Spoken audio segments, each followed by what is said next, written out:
નવરાત્રિમાં સુરતમાં થયેલા સામૂહિક દુષ્કર્મ કેસમાં આજે 132 દિવસમાં જ કોર્ટે ચુકાદો આપ્યો છે અને બંને આરોપીઓને છેલ્લા શ્વાસ સુધી આજીવન કેદની સજા સંભળાવવામાં આવી છે।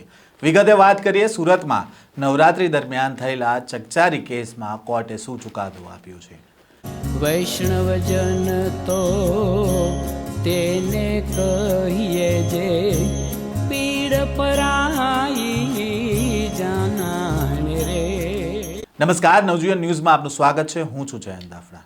ગત નવરાત્રિમાં સુરતમાં એક સામૂહિક દુષ્કર્મની ઘટના બને છે અને આ ઘટનાના પડઘા સમગ્ર ગુજરાતમાં એવા પડ્યા કે નવરાત્રિમાં ગરબે ઝૂમવા જતી મહિલાઓ અને દીકરીઓ કેટલી સુરક્ષિત છે તેના સવાલો પણ ઊભા થયા।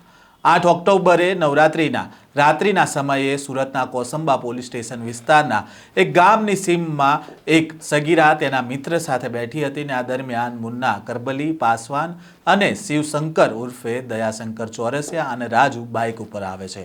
પહેલાં તો તેમણે અહીંયા આવીને કેમ ઊભા છો તેમ કહીને ધમકાવે છે અને બાદમાં માર મારવાનું શરૂ કરે છે અને બંનેના મોબાઈલ ફોન પણ લઈ લે છે। સગીરાના મિત્રને માર મારીને ભગાડી દે છે અને ત્યારબાદ આ ત્રણેય હેવાન સગીરા સાથે દુષ્કર્મ કરે છે। સગીરાનો મિત્ર આસપાસના લોકોને આ અંગેની જાણ કરે છે અને ગ્રામજનો ભેગા થાય છે જેથી આરોપીઓ ડરીને ભાગી જાય છે। જે બાઇક લઈને આવ્યા હતા તે પણ સ્થળ પર મૂકીને ફરાર થઈ જાય છે અને સમગ્ર મામલાની જાણ પોલીસને થાય છે અને સુરત ક્રાઇમ બ્રાન્ચની ટીમ અને સ્થાનિક પોલીસની ટીમ આરોપીને ઝડપી પાડવા માટે કામે લાગે છે।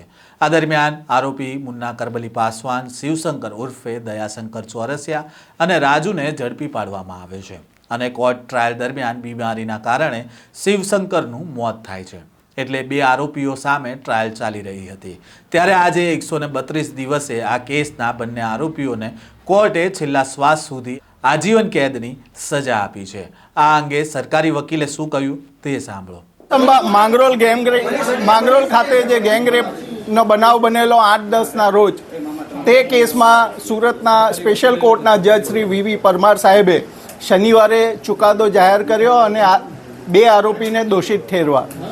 સજા બાબતનો ચુકાદો પેન્ડિંગ રાખવામાં આવેલો હતો। બંને પક્ષની દલીલો પૂર્ણ થયા બાદ આજે નામદાર કોર્ટના ન્યાયાધીશ શ્રી પરમાર સાહેબે ચુકાદો જાહેર કર્યો છે। તે પ્રમાણે બીએનએસની કલમ 72 એટલે ગેંગરેપના ગુનામાં બંને આરોપીને આજીવન કેદની સજા ફટકારી છે તથા 5,000નો દંડ કર્યો છે। આજીવન કેદ એટલે જિંદગીના અંતિમ શ્વાસ સુધીનો કેદની સજા, તે રીતે સજા ફટકારી છે।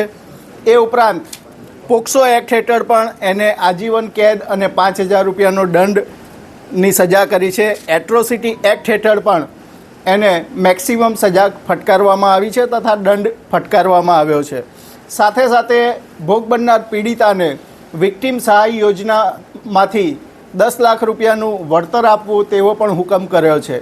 નામદાર કોર્ટે પોતાના ચુકાદામાં નોંધ્યું છે કે આરોપીનો ગુનાહિત ઇતિહાસ જોતા અને જે રીતે મોબાઈલમાં ક્લિપો જોઈ અને માનસિક વિકૃતિ જોતા એ ઉપરાંત ભોગ બનનારના પરિવારને જે આઘાત લાગ્યો છે એ બધું જોતા આ આરોપીને ઓછી સજા કરવી એ યોગ્ય દેખાશે નહીં।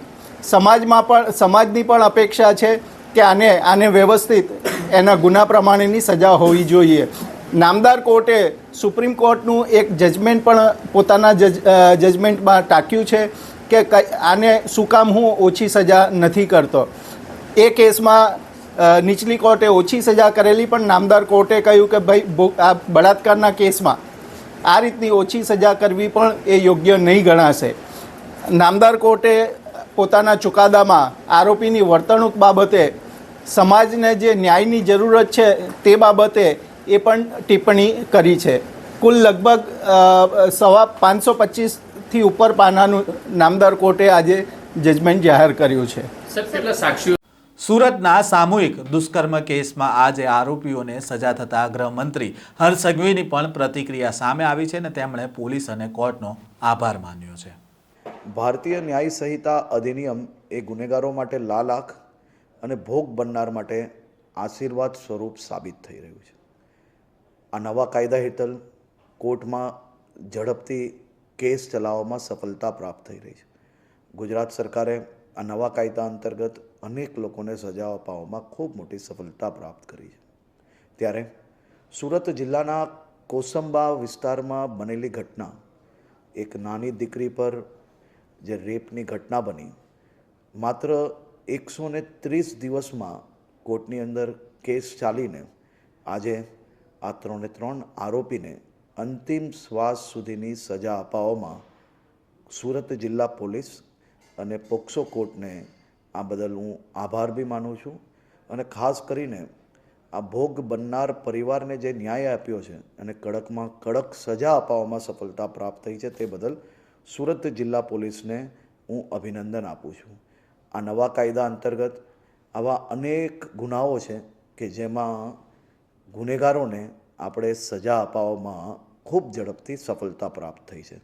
વૈષ્ણવજન તો તેને કહીએ જે પીડ પરાઈ.